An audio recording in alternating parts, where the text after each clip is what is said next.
My name's Noah, I'm 25, and for as long as I can remember, I've been the unnoticed child in my household.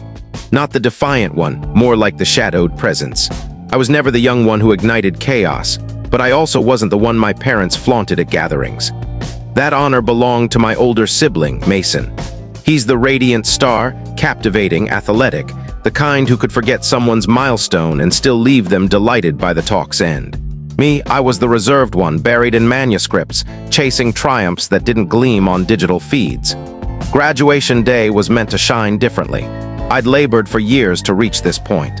Endless twilight hours, juggling side gigs, pulling overtime to bridge tuition gaps when scholarships didn't extend far enough. I'd imagined that moment for years. The stage glow, my name declared, my kin in the audience cheering loud enough to rise above the clapping. I even secured them the top seats in the auditorium. But that morning I woke to a note in the family chat from my mother. We can't make it today. A situation arose. We'll mark it later. I sat gazing at my device for a full minute, thinking it was a bitter prank. I scrolled up to check if they'd clarified, but the next message came from Mason. We're heading to Telluride for the week.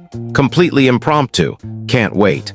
Mom chimed in a moment later with a cascade of snow emojis. No apology. No recognition that my graduation, my university graduation, the first in our line, was happening in under 4 hours. I didn't respond. I couldn't, my throat constricted, and the walls of my apartment suddenly felt confining. Part of me wished it was a mistake. Perhaps they thought my event was later that week.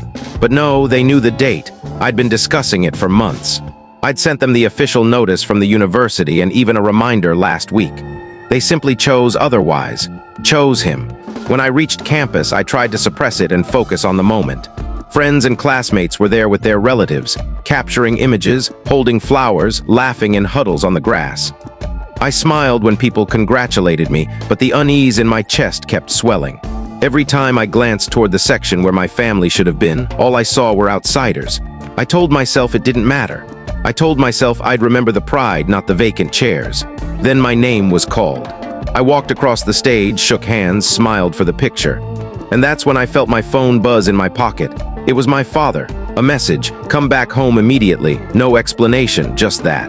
When I stepped off the stage, I saw the notifications stacking up.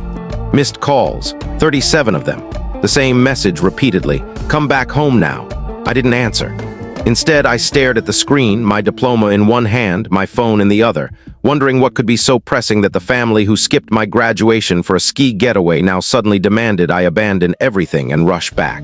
And as I stood there in the... This is just a glimpse of the full story. Dive into the complete video from the link below.